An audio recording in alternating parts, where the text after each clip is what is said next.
Come to Alpine, they said. What could go wrong? This will be fun. Everybody see the slides okay? Not too much light? All right. Okay, so let's get started. If you have questions throughout my presentation, please don't ask them. No, I'm just kidding. Ask any questions. I am not afraid to answer any issues. I'll talk a little bit about my background, my experience, as well as what I think our industry is going to look like here in the future. And what I want to do is prepare you for the changes that are coming to our industry.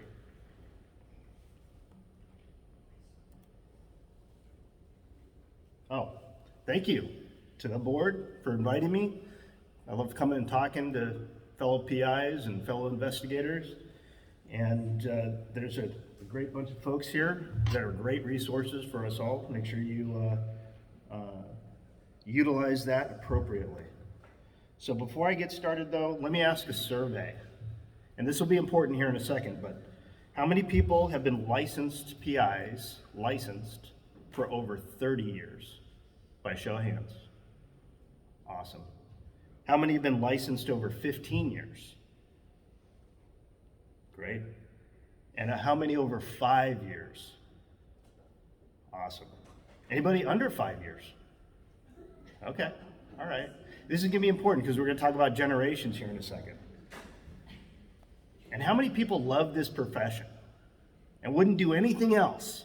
All right, that should be everybody's hand, right? Somebody put their middle finger out? What's going on?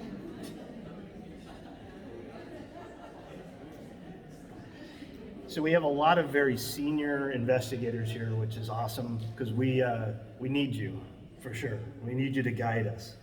So who am I and why am I here? I'll get to that here in a second, but I really appreciate Alpine letting me speak on this because I study kind of where we're going as a humanity, as the Earth spins through the universe. I like to try and understand where we're going, what we're doing. I like to understand our economy. I like to understand geopolitics, and we'll talk about, and there's literally nothing off the table. You want to talk about Millie, we can talk about Millie. You want to talk about the FBI and the lack of investigative support to the gymnastics team, we can talk about that too.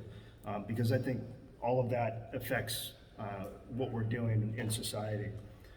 But let's talk about who I am and why I'm here. My name's Scott Walker.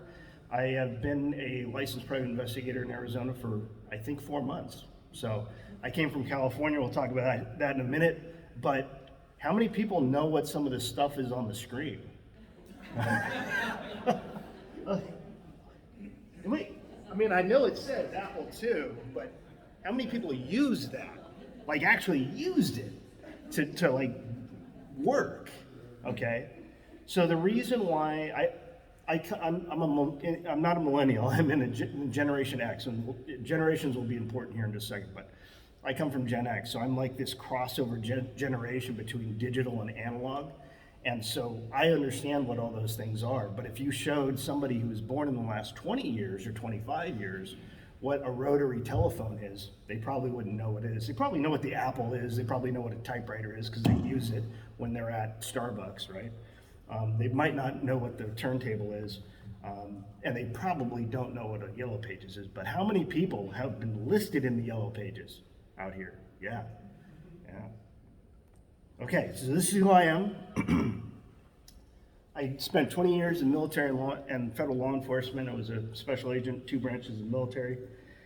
And I did a lot of international travel, investigated a lot of things like sexual assaults, terrorism. I was on the Joint Terrorism Task Force with the FBI. And after 20 years of doing that and being deployed away from my family, I thought there's got to be something else. And so I ended up going to Silicon Valley, worked for a couple of iconic companies that you may or may not have heard of. I'm sure nobody's heard of Facebook, but that's somebody I worked with. And I was an investigator there. And I investigated a lot of international business concerns. We had IP theft, we had employees who were kidnapped overseas, we had employees who hurt each other on campus here in the United States. We had data breaches. I investigated all kinds of stuff that I thought never happened, or I had no idea had happened, And now we come to my time in California last year was coming to an end, and I thought, I got to get out of this place. And this is January of last year, and I thought, well, where are we going to go? And so we have tons of friends and family here in Phoenix, Arizona. So in February, we bought property out here and moved to America.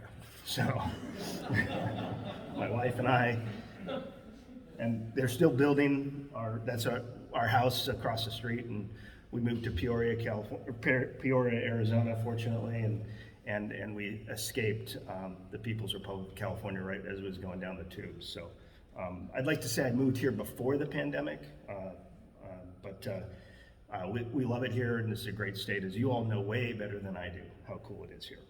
So the bottom line is here, I dedicate my life to protecting others, and so I want to inspire you. I want to make you aware of what's going on in the world. And I look at the world in three lenses: people, processes, and technology. And we're going to talk about each of those. And then I'm going to tell a story, depending on time. It may be a long story, maybe a short story. I'm going to show some videos. Make sure I'm not keeping up with my script. And show you some videos, because I want you to get into the mindset of resiliency. Because what have we seen over the last year and a half, almost 2 years now that we've been in this pandemic? But small businesses, which are the backbone of this nation, have been going out of business at record rates. Some of you have experienced this personally. You've seen it personally. Some of your clients, some of your business partners have gone out of business. And so what I want to do is make people more resilient for the future. And when we're talking about the future, it's kind of hard to say, oh, this is where we're going to be in 5 years or 10 years or 20 years. But I like to look at trends from the past and that I think are predictive of the future. And we'll talk about that throughout here. But let me explain these definitions to you. And so when I talk about people as being kind of a defining, very important topic of concern here, I really am thinking about it in a generational sense. And I'm not going to talk down about any generation, because there's millennial generation that's out there fighting and dying in Iraq and Afghanistan right now as we speak. They're defending our nation, right? So if we say, oh, the millennials, they just want to stay in their mom's basement and play video games. Some of that may be true, but for the most part, it's not. They're supporting our economy as we speak. They'll be the biggest part of our economy, over 25% of our workforce by 2025. So they're coming in droves, right? And I'm not going to denigrate baby boomers to say that, oh, they've ruined everything for us, because that's not true either. As they were coming up, they were faced with some pretty significant challenges, right? And it's war in the 60s and economic crisis in the 70s. So every generation has its challenges, is what I want to say, but that will define our industry, right? So, and I'll talk just briefly about Gen X, which I am a part of. I look at our generation as the fixer generation. You know, we were the latchkey kids. We grew up on Legos and Atari. So we had this like digital and analog thing going on really throughout our majority of our lives and as we were growing up. And so, I remember, and other Gen Xers may as well, I remember being very fearful of communism and nuclear war and things like that coming up in the 70s. And what did we see as I was going through high school? We saw the fall of the Soviet Union. And so that defined my generation. And here we are with a new generation that is coming of age, our millennial friends, and they're going to be PIs. And how did they grow up? Anybody know what happened in the mid 2000s? It may have affected you. We had a gigantic downturn in the market. I don't want to call it a crash, but certainly the housing crash affected a lot of people, right? And so you had maybe young people who had a house one day and then they didn't, and they were maybe 10 years old, and now they're figuring out what they're going to do in their families, and they're being displaced, and their families trying to figure out what to do. That affected them coming into the the 2020s.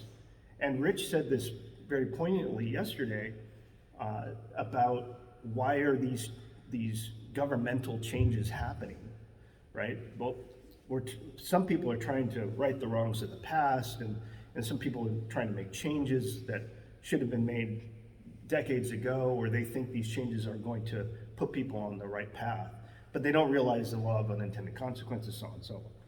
So we're going to talk about that because I think our future PIs, we have millennials in this room that are private investigators, but the future even further on in 5 and 10 years are going to be Gen Y, right? And Gen Y, born in the early 2000s, think about that as you're trying to look forward 5 or 10 years for yourself. Who's going to be doing your work, or who's going to be supporting you? Who are you going to be employing?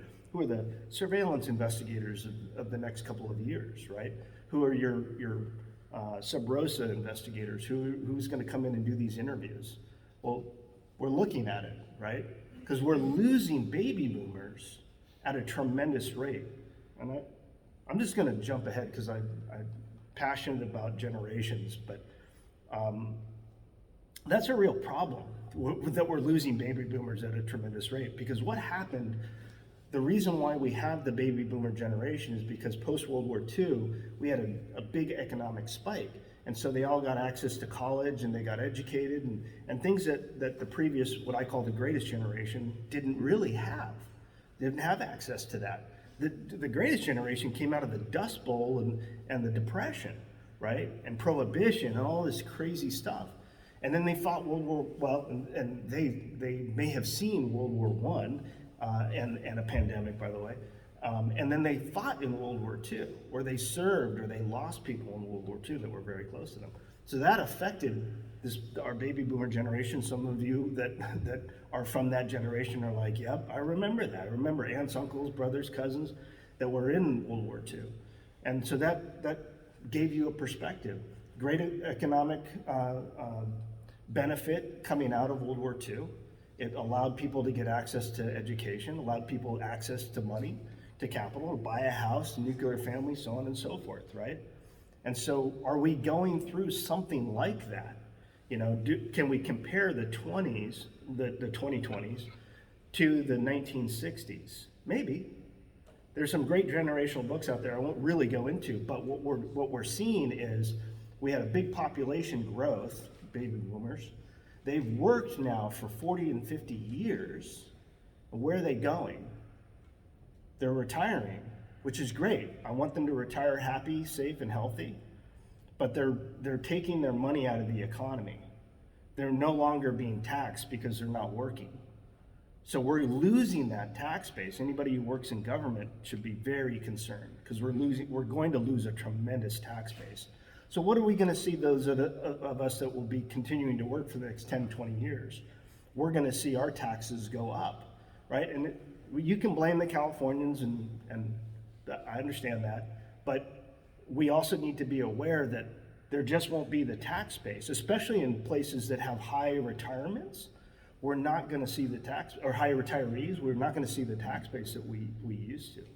We want more people to be living longer, and they're going to be. Right? So what does that mean for medical healthcare and Medicaid and things like that? So I don't have any answers, but I want you to be thinking about this because that affects who our clients are. That affects who's going to be doing this job here in the future and today and tomorrow. So be aware of that.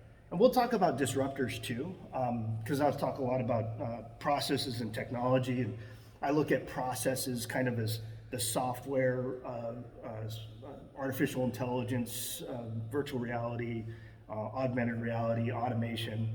But like what Rich talked about yesterday, we'll talk about licensing. And I have kind of a dystopian view of that. And that might upset some people, so feel free to throw eggs or coffee or whatever you want at me.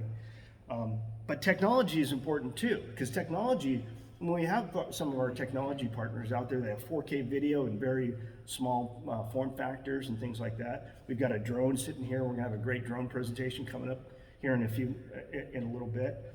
But technology will change the way we do. It already has changed the way we do what we did. You know, I showed the picture of the telephone and the yellow pages, and how many people still write reports on typewriters? By show of hands, nobody. Rich raises his hand, all right? So, so that's the reason why I use that analogy is because it's okay to adopt technology. Don't be afraid of technology. We have to adopt what is changing to survive.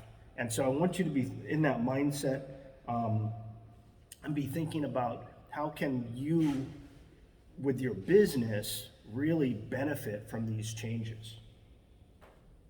Any questions about kind of what I have up here?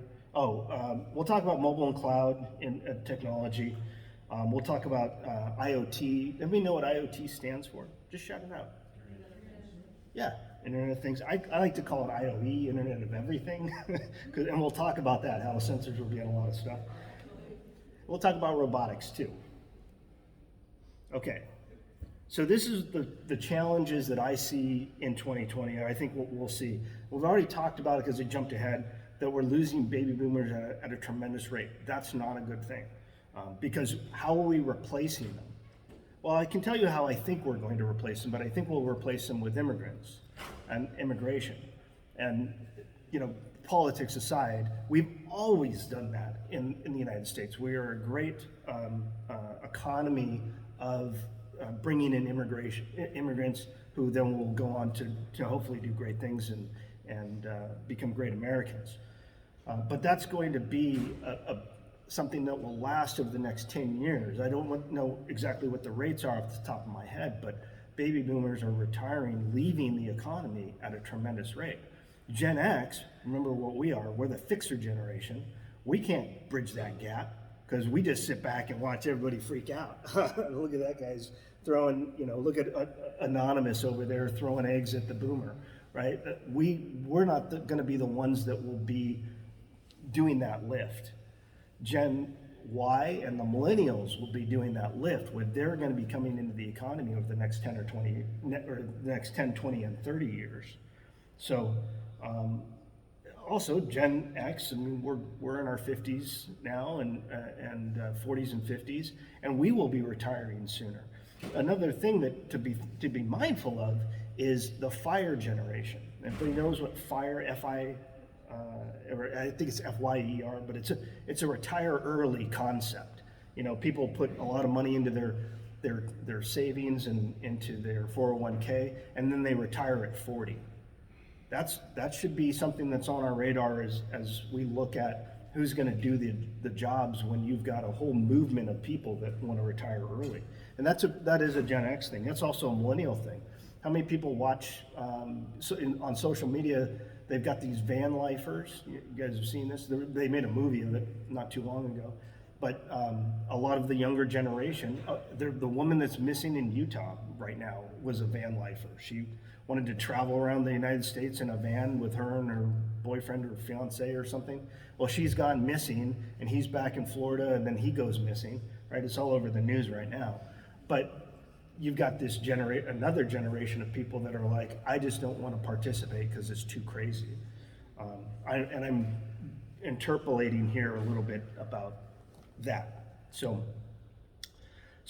within people, the millennials also want something very different. They don't necessarily want to be PIs that do things the way we have done them. Sit in a car when it's 110 out and do surveillance with the engine off. They don't necessarily want to do that. They want to use technology. They want to be respected and be heard, right? I'm not denigrating that. I'm just saying this is just their generation. This is how they want to do things. Within process, we have the digital divide between the haves and the have-nots, right? Not everybody is going to be able to afford the computer or the handheld device of the future. AI, and when I say AI, everybody know what I'm talking about: artificial intelligence, machine learning, object detection, object recognition, those kinds of things will be incredibly impactful to our industry. It will be incredibly disruptive to information, how information is obtained, data at rest, data in motion, That's going to be something that we're all going to have to understand. Not necessarily you know how to code, but you should understand how to apply it, right? We joked about writing reports on a computer and a typewriter.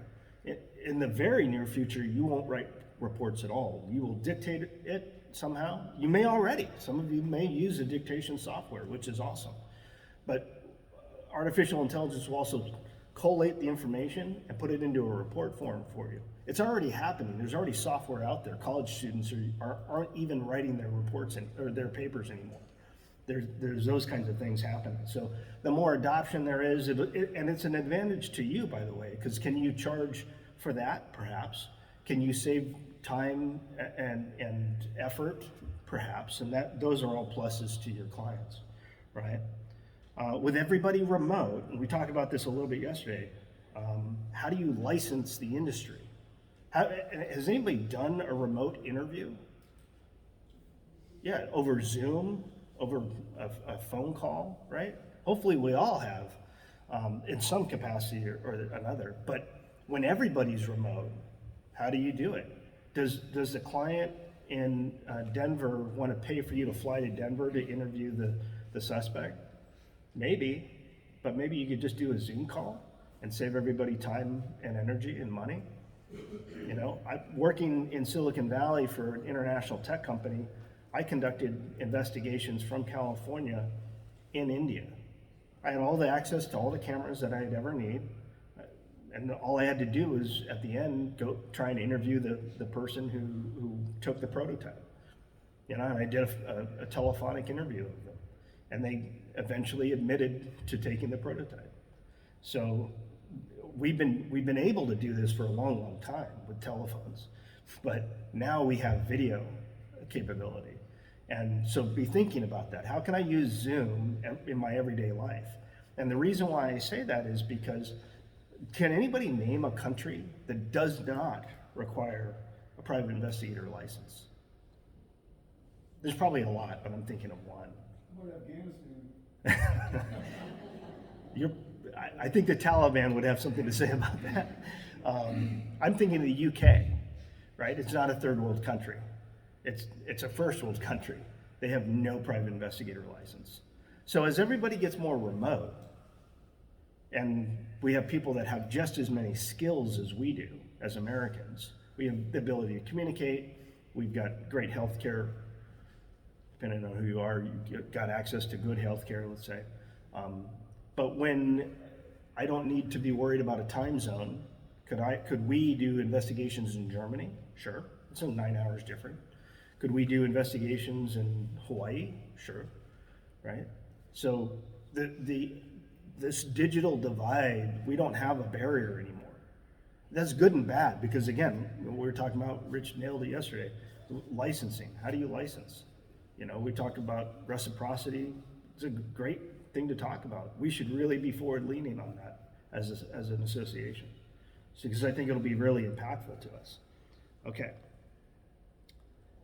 Mobile first and cloud-based. So when you're thinking about how do I apply technology in my business, be thinking mobile first and cloud-based. And so can anybody tell me what I'm saying, what you think of mobile first? I think portability. Portability, like it? Yeah. When the pandemic happened, a lot of us moved from our offices back into their homes, and if you didn't have that portability, you're spending some money. Yeah, definitely. Portability. Yeah, just the dexterity to work from anywhere at any time. Yeah, anywhere, anytime. Again, it goes back to licensing and reciprocity, right? Could I be in the Bahamas doing this? Yes, sir, in the back. He said portability. Oh, I thought he said accessibility. I said accessibility. Accessibility too? Yeah, no, I totally agree. You know, how many of us have been on the road and a client calls and says, can we do a video conference call right now? I have a question. I need some help on this. You know, we can share our screens, we can help each other through, help each other understand reports, help each other understand evidence and documentation. The other thing about mobile first is, and cloud-based as well, but when we collect evidence, how are we collecting it? How many people have CD-ROM burners on their laptops? You may have this, but I didn't have one, and I requested some information from a government agency, And I specifically requested it in paper form because they said, we'll send it to you in paper or a CD-ROM. And I don't have a CD-ROM burner. They send it to me in a CD-ROM because, you know, it's the government. So, you know, cloud-based, do we still hand deliver reports? Maybe, but are there different ways that we could deliver a report to our clients? Sure. Yeah, we don't have to do everything, printing things out and killing trees and things like that. We can deliver our services electronically. So I definitely want you to think about how mobile first is going to impact your business, because the rest of the technology world is thinking mobile first. There are applications for everything, and I give Scope now a hard time and some of the other investigator databases. I'm like, when am I gonna get the app I can use on my phone out in the field, right? I don't wanna have to pull up my laptop or go back to the office to run something. I wanna run it on my phone. So if you're not thinking mobile first, you should be, because technology is thinking mobile first and cloud-based as well.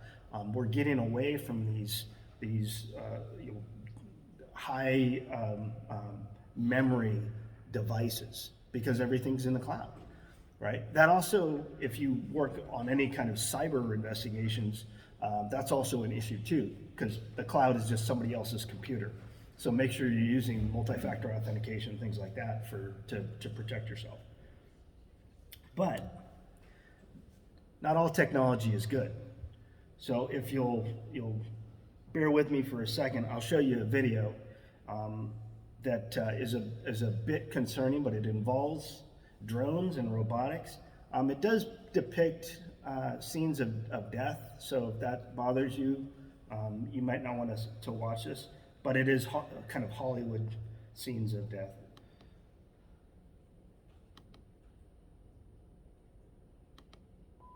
Customer pilots directed almost 3,000 precision strikes. Got it. You might want to close the slideshow. Got it. If I close it, will I be able to see it? If you end slideshow, Yeah. and then back to There the we go. browser. Learning. I'm not an Apple. Oops. Not an Apple guy, but I'm learning. You see that? Okay, cool. See if I can do that. Nope. That's right.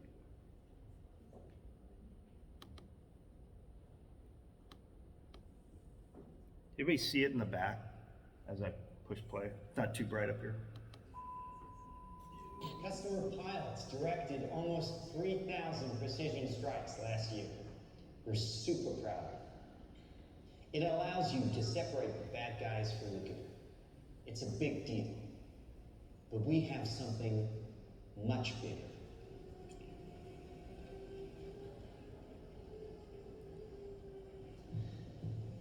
Your kids probably have one of these, right? Not quite. Hell of a pilot? No. That skill is all AI. It's flying itself. Its processor can react 100 times faster than a human. The stochastic motion is an anti-sniper feature.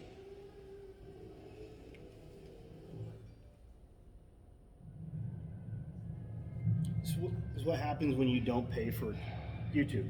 You have commercials.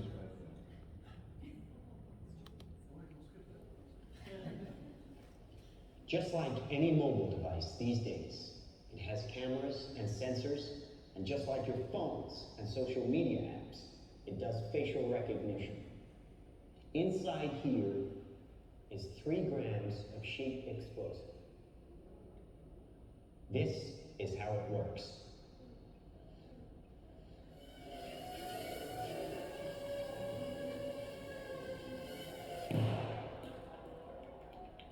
Did you see that? That little bang is enough to penetrate the skull and destroy the contents. They used to say guns don't kill people do. Well, people don't. They get emotional, disobey orders, aim high. Let's watch the weapons make the decisions. Now trust me, These were all bad guys.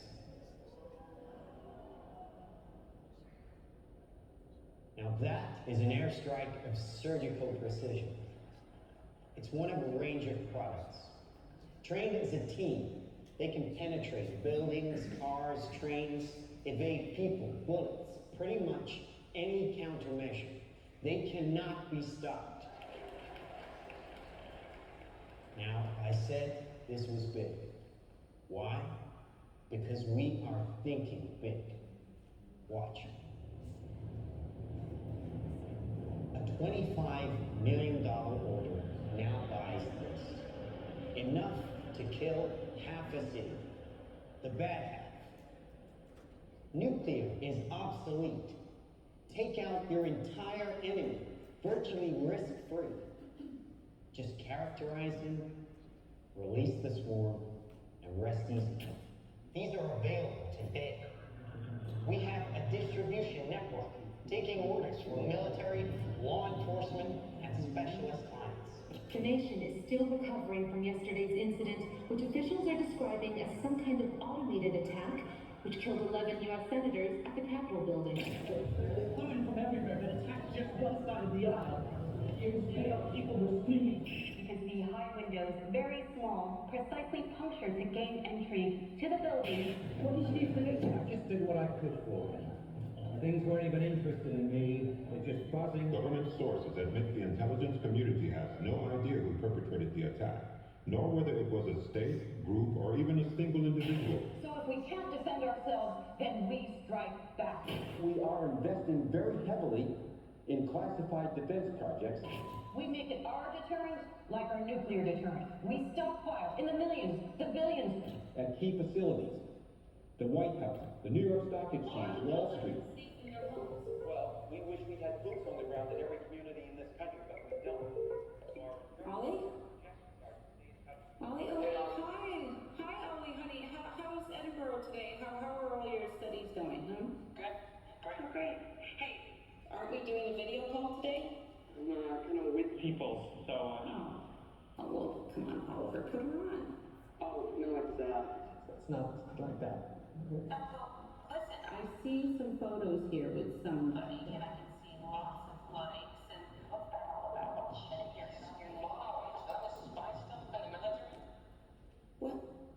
What is this video right here? Oh.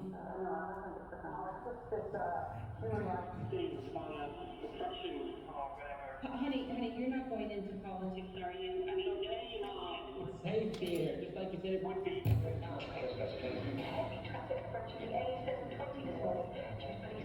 Police are not saying this morning what prompted the alert. Claim relaxing firearm legislation would be useless against the so-called slaughter box. Stay away from crowds. When indoors, keep windows covered with shutters. Protect your family. Stay inside.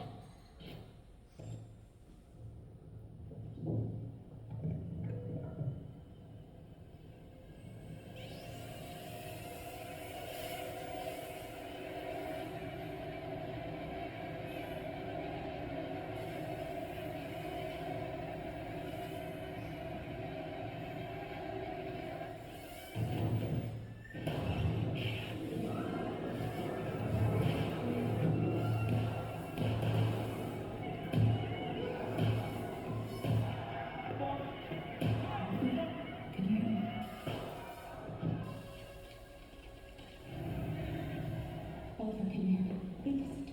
Listen to me.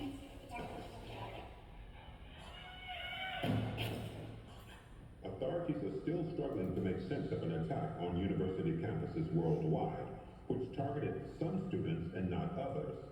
The search for a motive is apparently turning to social media, and a video shared by the victims exposing corruption at the height. So it's often surprising.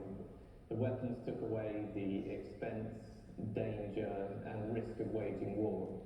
And now we can't afford to challenge anyone, really. It's not even the smallest fringe group or a crank. Who could have done this? Anyone. Dumb weapons drop where you point. Smart weapons consume data. When you can find your enemy using data, even by a hashtag, you can target an evil ideology right where it starts.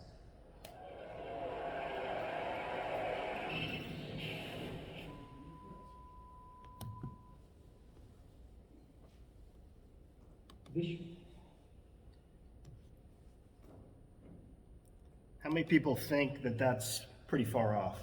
Like, oh, well, we won't see that. Yeah. Because we have literally just seen this happen in Afghanistan. I'm not going to get political about it, but we have seen the use of military weapons that, you know, sometimes people make mistakes, right? So there's going to be a greater desire to turn things over to machine learning, facial recognition, automation, right?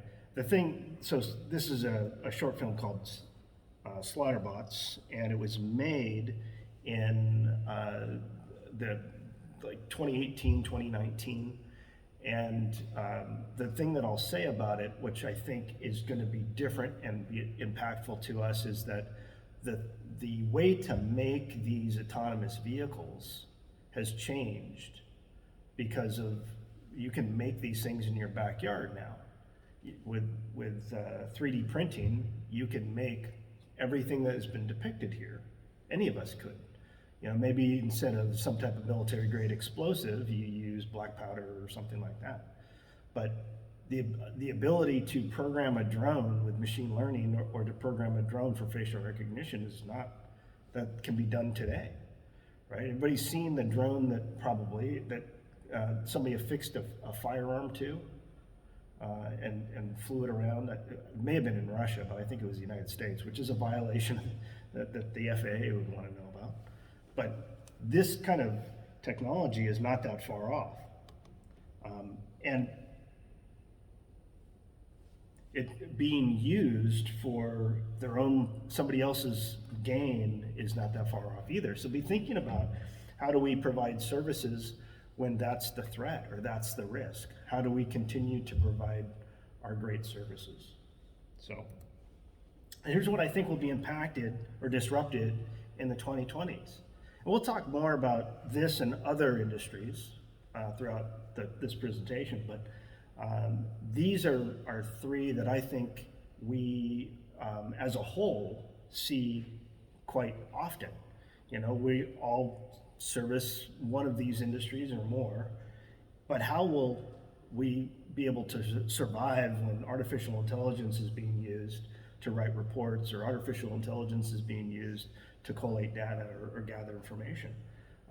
In the legal sense, I think contracts will be automated. We talked a little bit about cryptocurrency or Bitcoin. There's a portion of cryptocurrency called blockchain that I think will be pretty impactful with contracts. But the reason why I think it'll be impactful for us in investigations is in a good way. Because how many of us have this, you know, we got to send somebody a contract, we got to put their name in it, and they got to sign it, and they got to send us back, and then they got to pay us, and then we'll do the work. Like, there's a lot of steps there.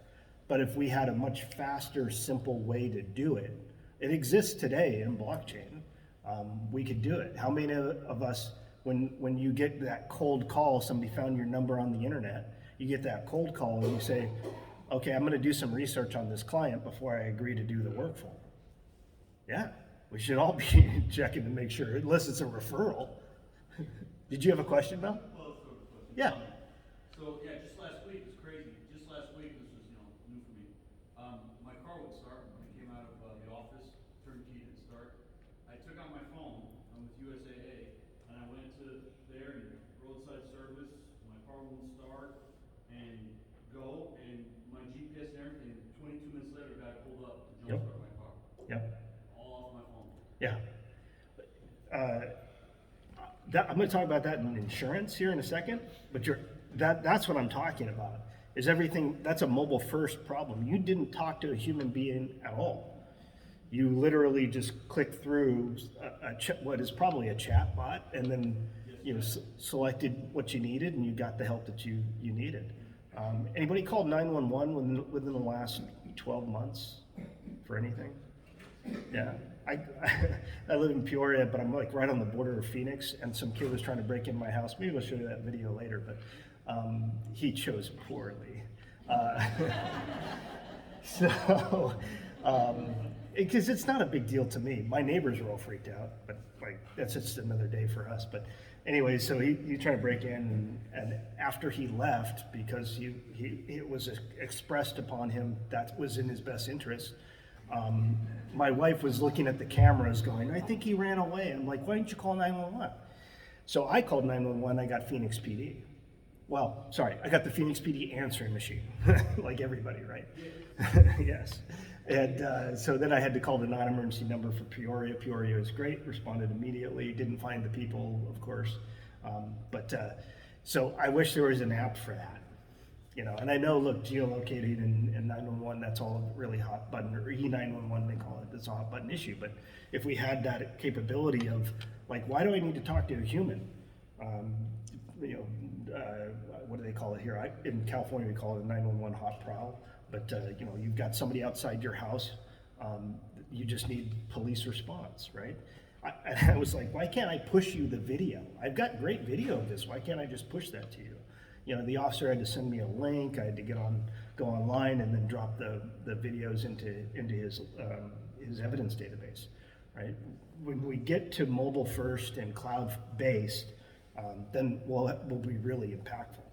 So, okay, so back to legal technology. Somebody have a question? Okay. Technology will change e-discovery. Anybody know what e-discovery is? And maybe you've been involved in this. It can be as simple as your attorney clients will call you and say, hey, can you go through this 25 hours of police body cam footage and just look for something that may be relevant to our case?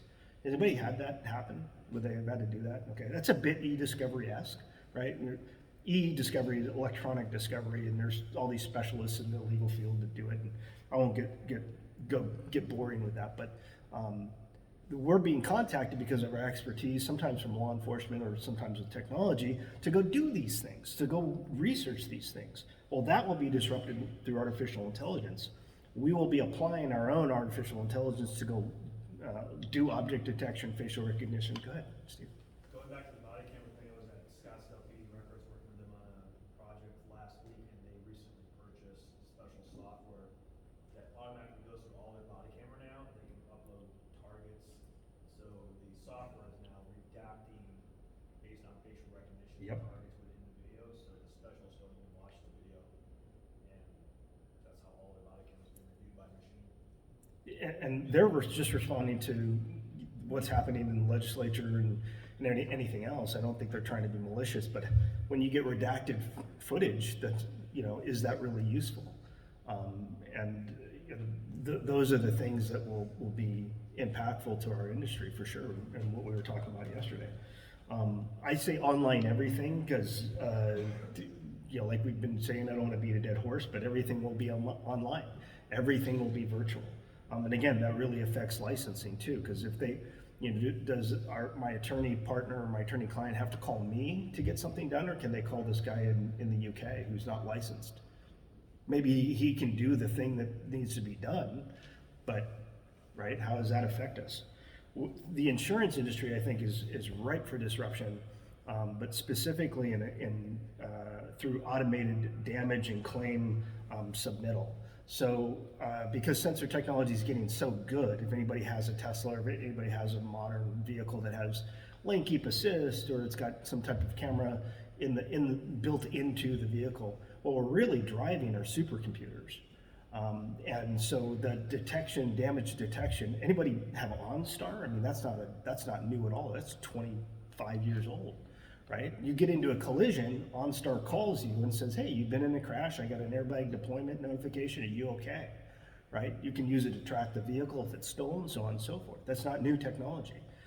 Well, my perception is over the next 5 or 10 years, the sensor technology will get so good in vehicles that you won't need anybody to investigate a traffic collision, because they'll have all the sensor data, and the sensor data will be mobile first and cloud-based. It'll download immediately, and all the car manufacturers and the insurance companies will have access to that. Tesla's coming out with their own insurance. That should worry insurance companies because Teslas are very expensive to insure. But Tesla knows everything about their drivers. They know how much they push on the accelerator pedal, how hard they brake. There are 6 cameras on a Tesla. You only have access to 4, but you have 6 cameras on a Tesla. So Tesla can see 6 different views of what happened, right? Why do they need somebody to go out and investigate that? Maybe to understand on the ground dynamics and things like that, perhaps. But, I think in fatals will still be impactful, or will still be needed. But, some of these minor claims will be instantly taken care of. Somebody backs into you, a fender bender in the parking lot, well, the insurance company will be able to see that immediately and pay the claim. And then route you to your point, you push the button, it will route you to the closest approved vendor to fix it.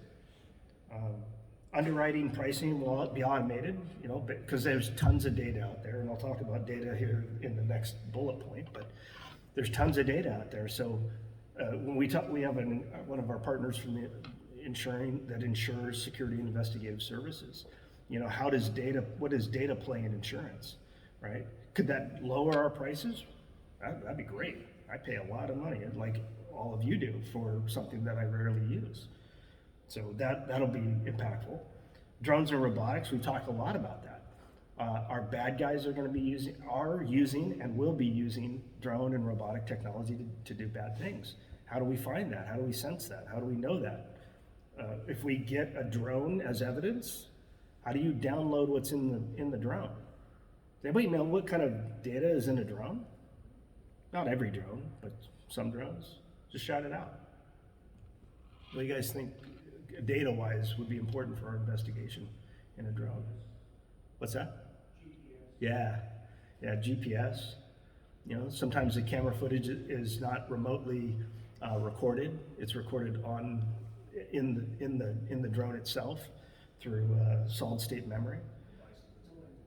What's that? Yeah. IMEI, yeah, absolutely. You connect it to some type of controller, tie you right back to the bad guy.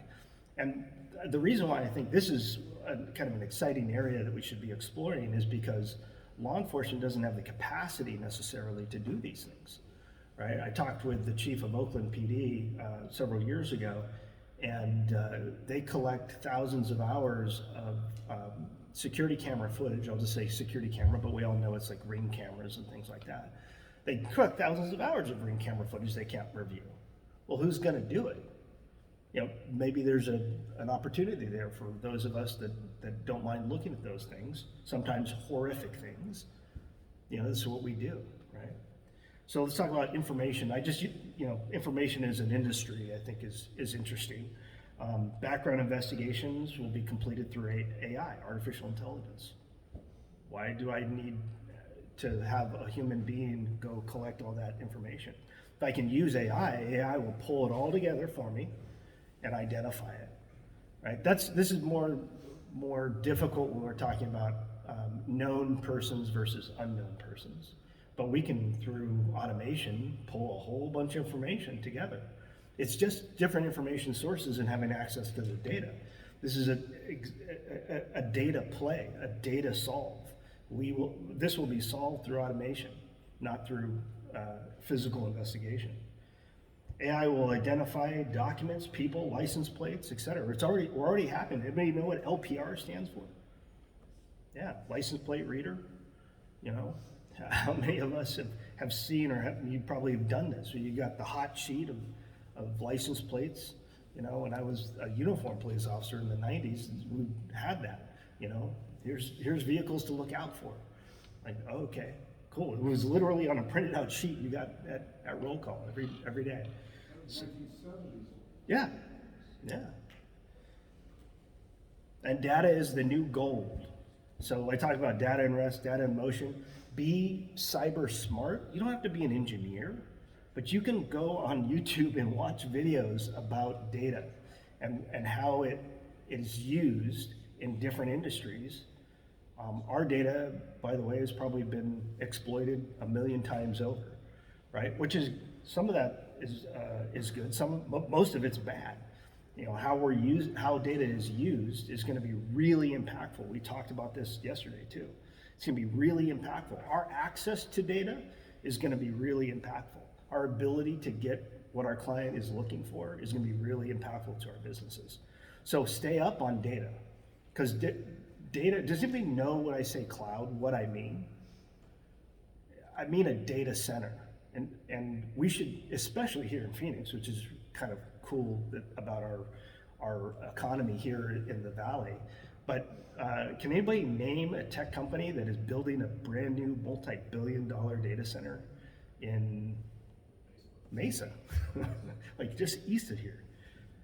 The social media company, Facebook, multi-billion-dollar data center. It is as big as the Eiffel, not the Eiffel Tower. What's the big building in New York? The Empire State Building on its side. That's how big that data center is.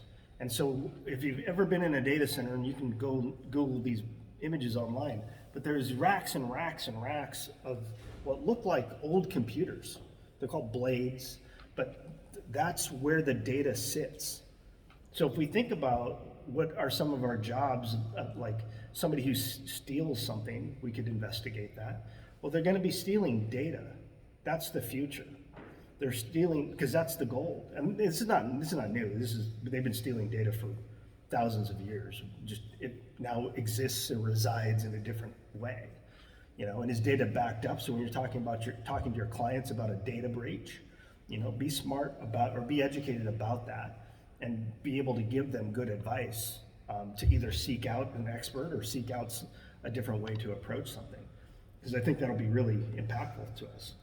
But ultimately, I want you to be prepared within the legal framework. Embrace automation and software advances, software solutions, right? If we have some software folks here, if they use AI in their process, ask them about that. How do you use AI? How do you use machine learning?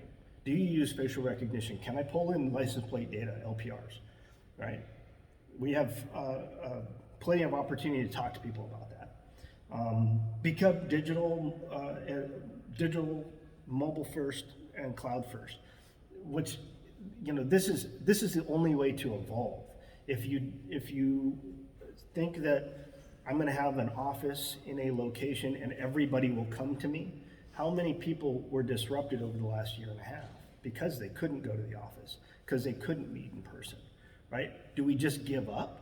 Or we go, oh, well, this is the way I did business, right? That's when companies go out of business, and I don't want to see that. I just want to make you aware of this. Get comfortable with not being able to be in person, like what I just said. Within the insurance, invest in technology and solutions that will help you pull data from IoT devices. That's really important too. IoT is everything. And if you can know a resource, we've got the gentleman will be speaking here, and I won't steal your thunder, Joey, but we've got people that are techno savvy, and they can pull data from different devices. They use technology in their investigation. So utilize those folks. Okay, embracing technology. How am I doing on time?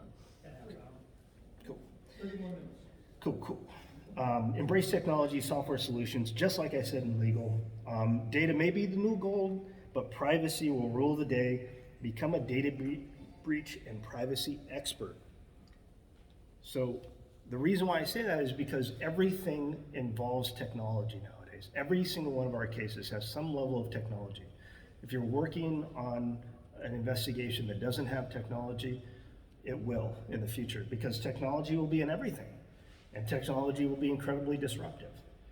Okay? Any questions about that? Because I'm going to shift to a different way to present next. I'm going to dance. No, I'm just kidding. Any questions at all? Okay. Does anybody? Yes, sir. Go ahead, Bob. Just a couple minutes. I want to Yeah. have a couple of these vendors just pop. Yeah. One last plug. Thanks, Scott. Just bear with me for a second. I want you to think about having that as well. Not to pitch for somebody else's business, but I have had clients that have had to access data or access cyber insurance for that very reason. There are also international and local and state-by-state rules for when you have a data breach, what you have to do. And California, any California licensed PIs by show of hands? Yeah, if you're licensed in California and you do business in California, there's something called the CCPA, California Consumer Protection Act, that basically requires you to do certain things if you've had a data breach. So be thinking about that. I think that's a good thing to have. Okay, so this is my view of the future. I'm going to tell you this through a story from a private investigator named Van, and the year is 2028. And this is my view of kind of the world that this investigator works in. And I'm going to take you through a day in her life. So she's going to wake up, not to an alarm clock, but to her artificial intelligence waking her up based on a preset condition that is very similar to her mother or her father or her family member to wake her up. So as she's waking up, she's also getting an update of what is her schedule for the day. So AI is going to do that. It's going to keep us on task. It's going to give us information. It's going to keep us up to date.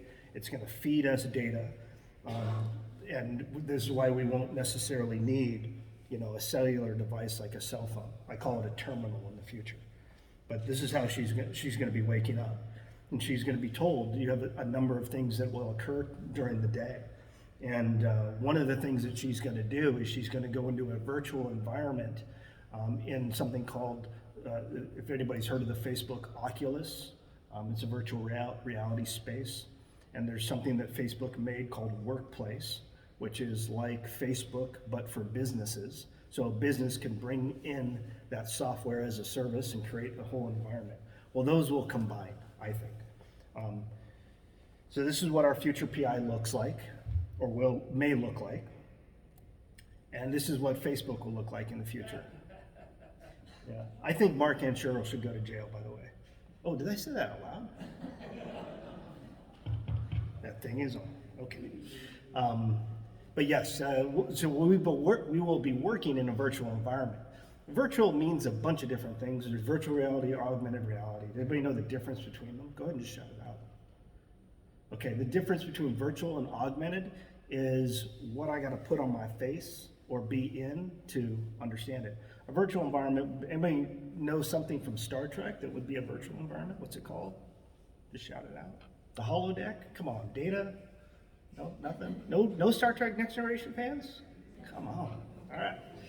Okay, so yeah, the holodeck that really created this virtual world for them, that's virtual reality. Augmented reality is that I wear something or I have something on that allows me to see data in the real world that is just kind of displayed over or behind it, right? And right now, Microsoft has some feature that is like that. But in my story here, Van is going to spend time in this virtual world that was created by Facebook. And it's now the new work environment, similar to Windows, way back when Windows came out and everybody got away from the black screen with the green letters. That's how impactful virtual will be. You will work in a virtual space. And by the way, the virtual interaction with your coworkers will be just like we are right now.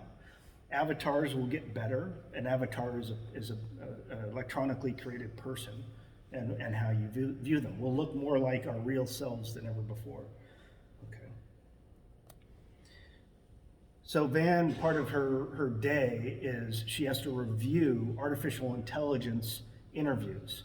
So for her case, her investigation, there have been a number of interviews that were conducted by AI. Their AI interviewed a human person, recorded it or documented it, and she's going to check that work. That'll be something that humans will do. They will check the work of AI, the QA/QC, if you will, of artificial intelligence. And if you have a question or you want more explanation about like my crazy view of the future, just holler out. I want this to be more of a conversation too. So in the future, I'm going to actually read this one. Where do we go? In 2028, PRAs are used mostly because they aren't affiliated with the big 1K and can provide non-biased review of incidents like independent auditors of the 20th century. So think of us as the independent auditors of the 20th century. What's the big 1K?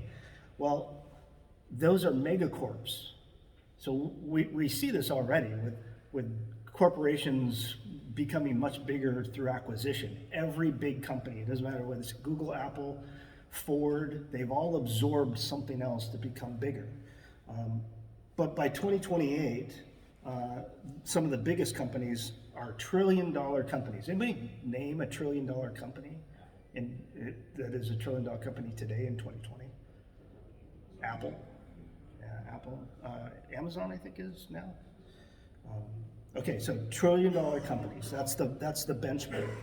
Like when Facebook bought Twitter and Clubhouse, or Airbus's hostile takeover of Boeing, when Microsoft, Toyota, Daimler, and Ford formed a new electric vehicle manufacturer called AutoSoft. Yeah, that's what I think of the future. Anybody a lover of the GM product? They're going out of business, so get ready for that. GM went bankrupt in 2025 when they weren't able to gain market traction due to the failure of the electronic Hummer. They took the most gas-guzzling vehicle in the history of automotive vehicles and made it electric. Okay. By 2025, the majority of consumer vehicles sold were electric anyways, due to the low operating and electricity costs because of the high cost of oil, over $100 a barrel. So if you study oil prices, keep an eye on that. This is largely because of the trade war between the European Union and Russia, the actual shooting war between Iran, Saudi Arabia, and the UAE, as well as because China banned all gasoline-powered engines. That's actually happening. I wrote this like a couple of weeks ago. China is going to be the biggest manufacturer of technology that will power the world, whether that be wind energy, solar energy, or electric vehicles. Diesel-powered vehicles still move a large amount of freight in the world, but with the adoption of solid-state lithium-ion and graphene batteries, fuel vehicles are being replaced rapidly by autonomous trucking and drone delivery.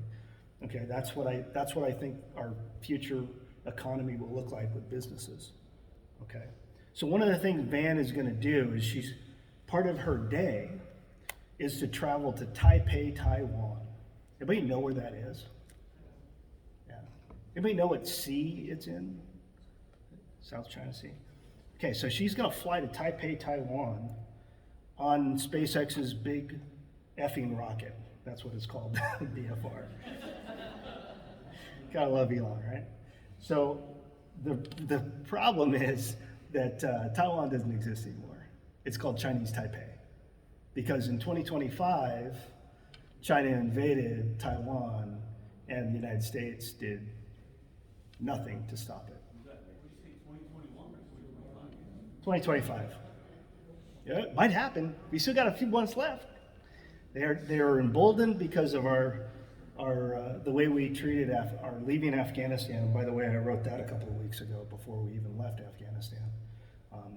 So China becomes emboldened and takes over Taiwan, and it becomes Chinese Taipei.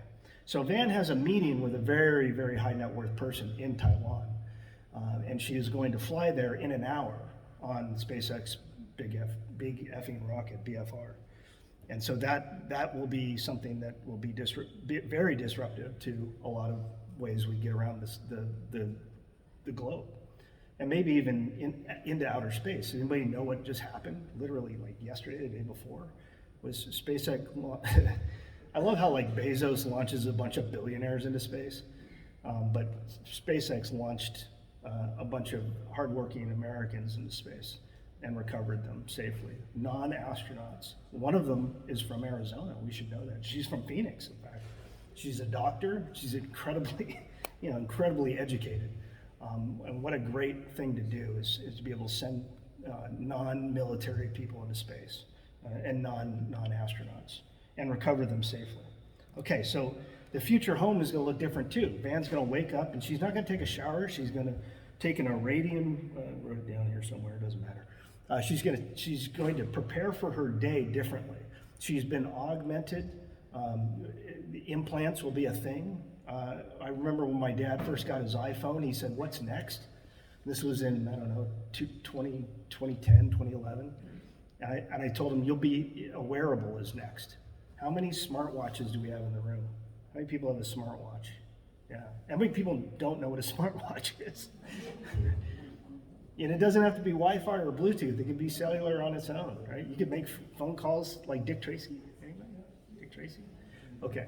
So yeah, not only will you still have wearables in the future, that will probably be the only way that you communicate, but implants will be the next big thing too. She's gonna put on this hoodie behind me that regulates her body temperature.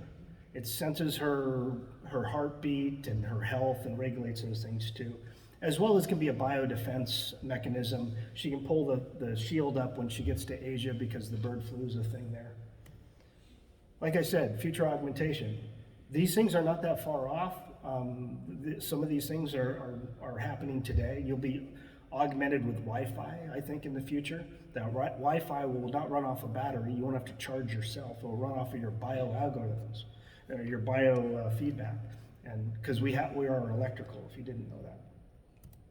Let me tell you about some of these, what the future days look like. Because in the morning, you're going to consume your lab-grown bacon. If you don't know what lab-grown meat is, you should pay attention to that. She's going to drink non-conflict, drought-tolerant coffee, because that's a thing in the future. But let me tell you what some of these news stories that she's going to read in 2028. From the Insurance Time News, as a 100-degree plus heat wave continues to savage the southwest United States, and the hurricane season in the southeast continues to extend into the fall, insurance companies are going to be going out of business at a record pace due to the $1 trillion losses. So the reason why I wrote that is because we have greater impact because we're spreading out and I'll just talk about America, we're spreading out, we're becoming, we're putting infrastructure in places that we've never had them before. Anybody know what happened during Katrina? Right? I mean, that was incredibly impactful. It happens every year in Houston, flooding. So the more damage will be caused because people are spreading out and they're spreading to areas that they didn't used to live in. They're living in flood zones because they have to, because our population has grown so much. Okay, let me skip around here.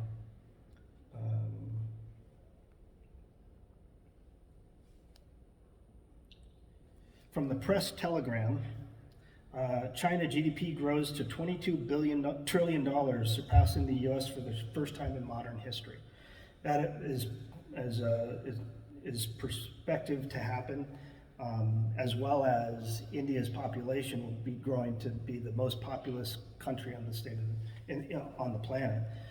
All of those things are impactful because what I just said earlier in regards to we're losing our baby boom generation from the economy. So who will we get to fill those gaps in employment? Who will be doing the jobs of tomorrow? With a big China economy and maybe a depressed, I don't know we're gonna crash, but a depressed American economy, is a stronger China really a good thing for the world?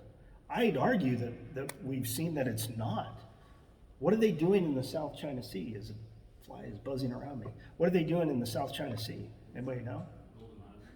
Building islands. Yeah, why? Why are they building islands? Yep. The further from your EEZ, your early economic zone, it's called. So every country has like 12 nautical miles around it. You can't you can't go into American waters, blah, blah.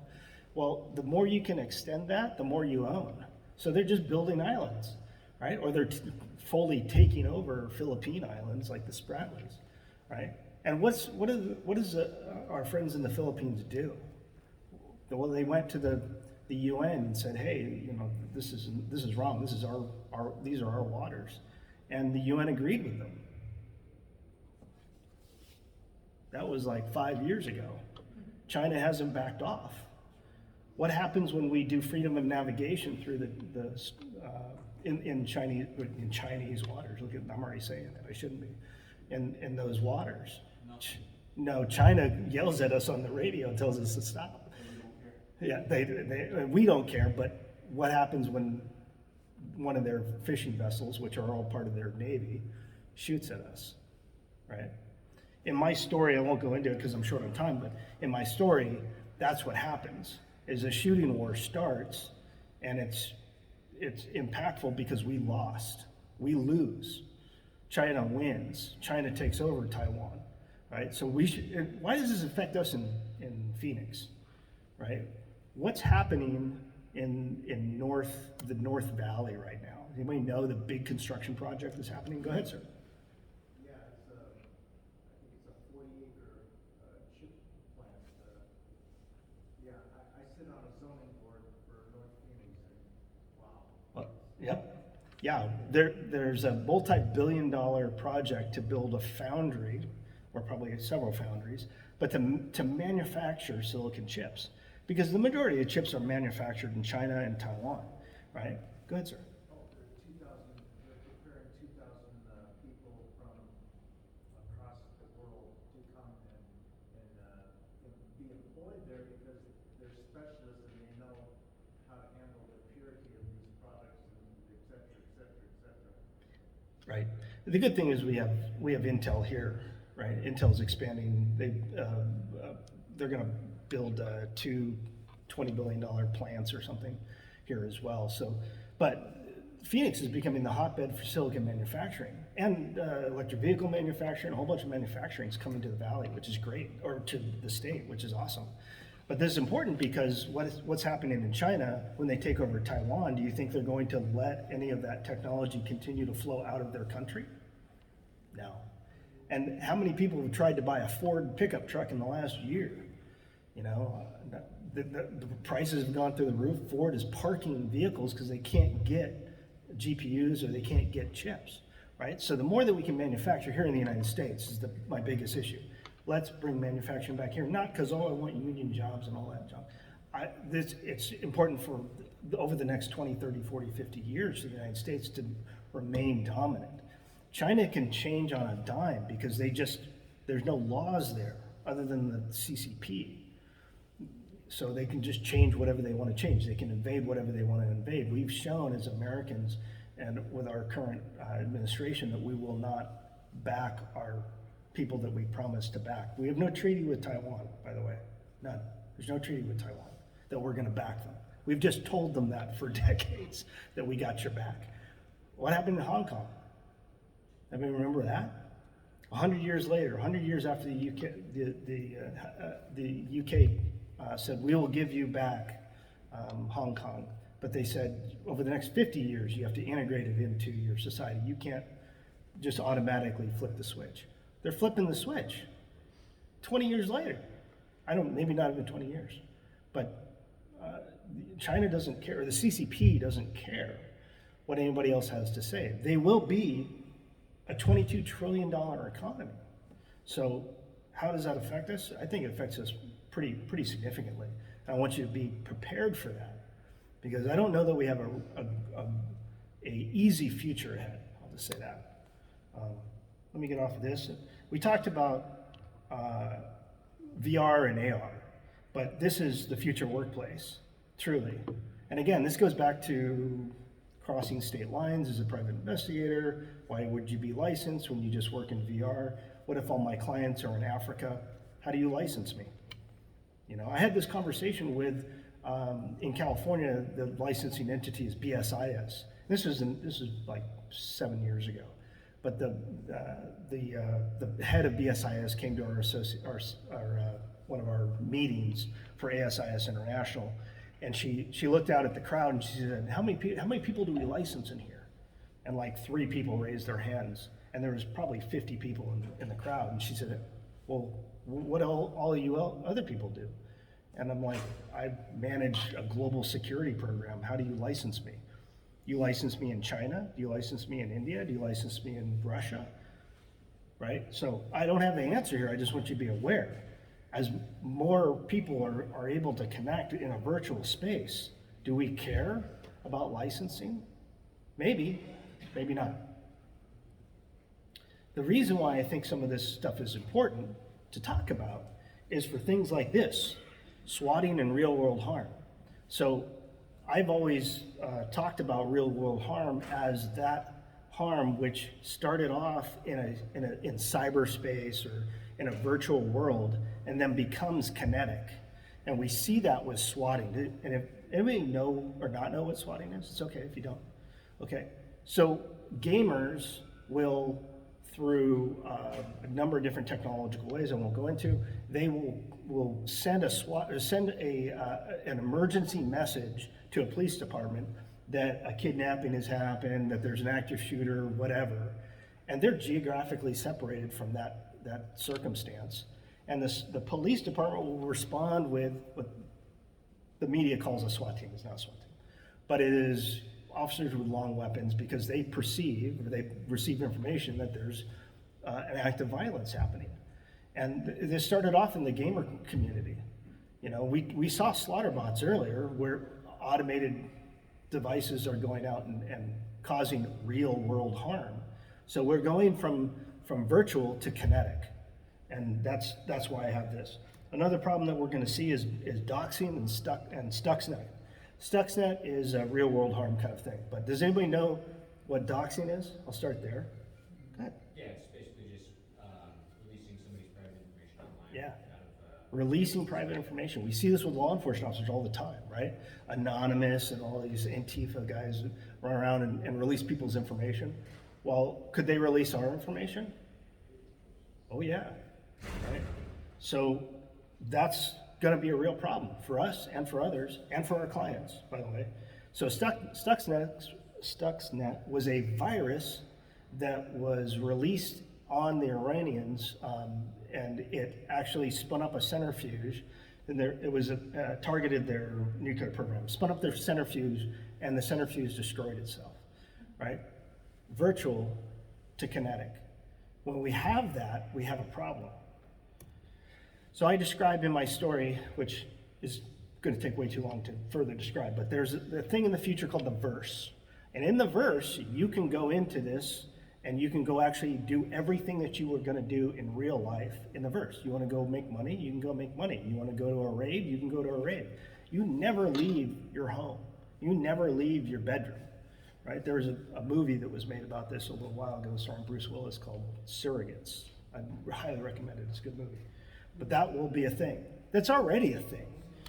How many of your kids or grandkids are playing Roblox every day, right? That's a virtual space. But the virtual space will exist in virtual reality. And so they will be in something that I perceive to look something like this. And they will go into this virtual space and they could become lost. And I have a whole thing in my story about an investigation that Van has to investigate a person who becomes lost in virtual space because this person went to a location and that location put him in a sedated state to keep him in this virtual space for a much longer period of time and charge his credit card on or exploit him somehow. I won't go into this stuff. Virtual space. Virtual investigations. Anybody know what movie this is? Great movie. Yeah, Minority Report, really good. Cool technology. I don't know that you're going to need a glove in the future, but you will be able to pull things up and see things. And can you imagine how much better your case closures will be with something like that? I also talk a little bit about the future of Phoenix. I won't go into that. But anyways, my character is going to go on a hunt and go to find the bad guy. This is what our mobile devices will look like in the future. It'll be a trifold tablet, I think, and that's really for kind of supercomputing. It's not really for making phone calls or being on social media. You won't own a car in the future. Sorry, it just doesn't make any logical sense. You can get to Taiwan in an hour on a BFR, or you could get a robo-taxi. You won't be going to the grocery store. Your groceries will be delivered. By the way, all this stuff's happening.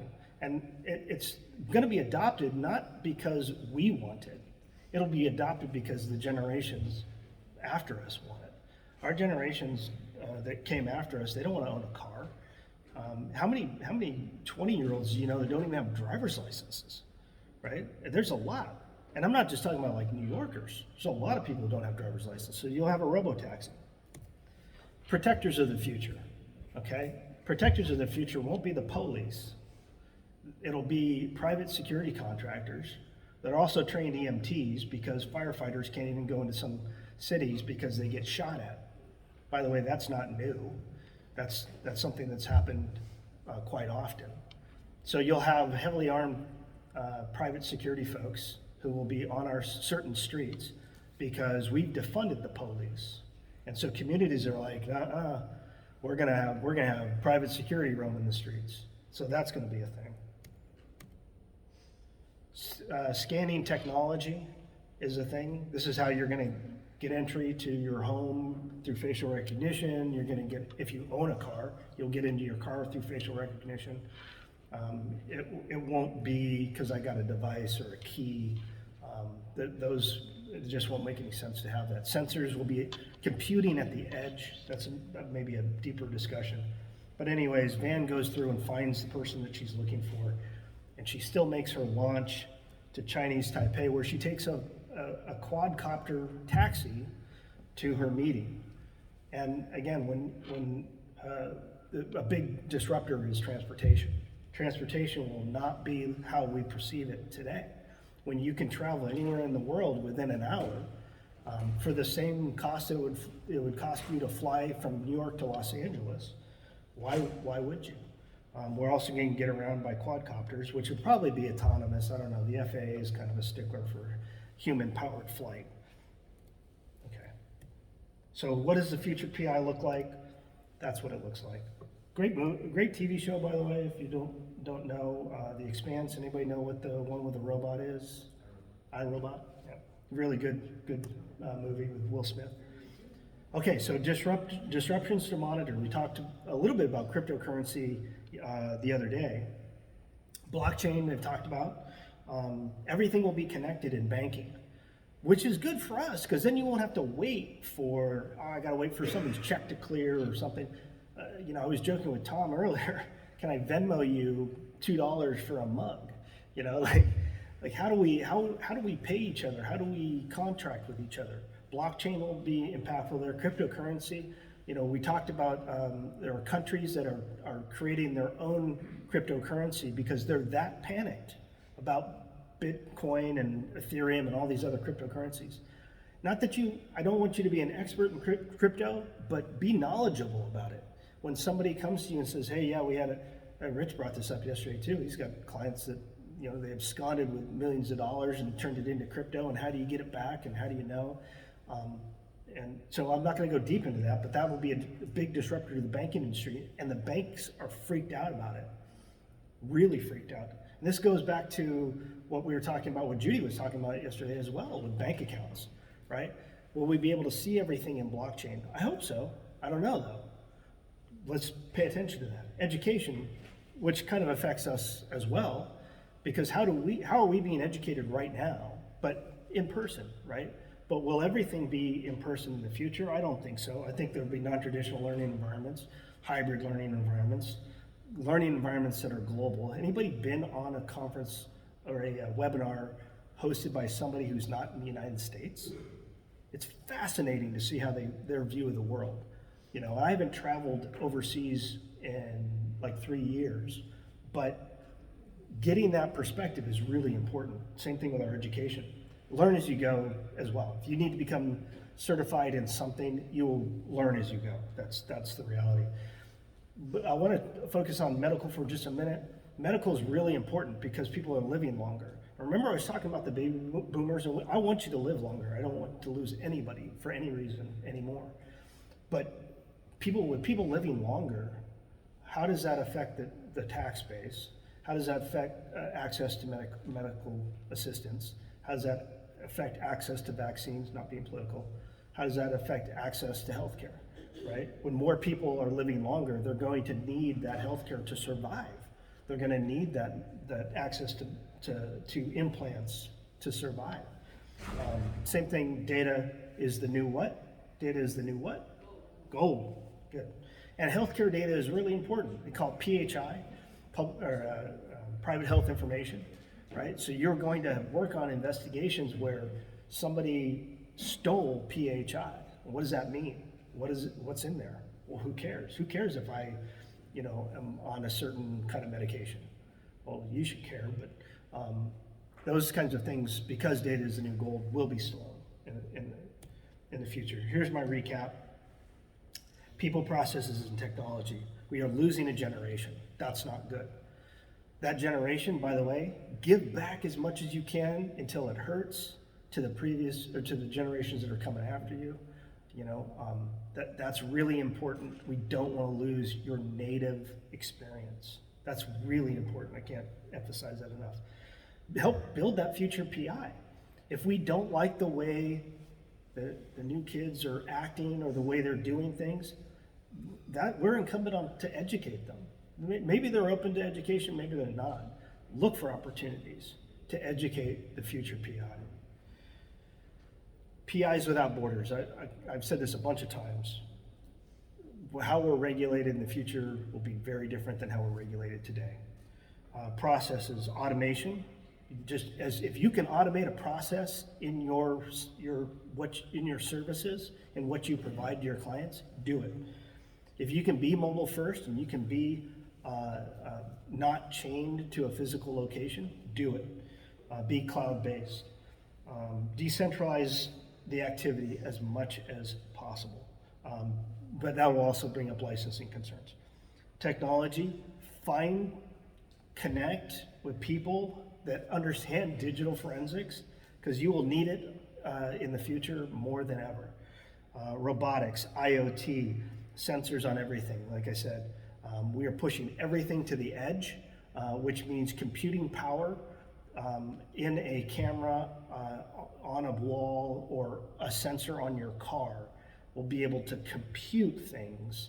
It won't have to have a line back to a processor and that kind of stuff. So that's important for how we collect evidence, how we put our own technology out there, our friends that do the tracking of vehicles, right? I know some of you put trackers on automobiles, right? So how we do that in the future is gonna totally change. And I know that's a lot, and you probably are drinking through a fire hose. Anybody need a hug? Any questions? And then I'll turn it over to Bob. And I'm happy to answer stuff or talk more in depth about how I perceive the future of our industry if you want on a break. Thanks, everybody.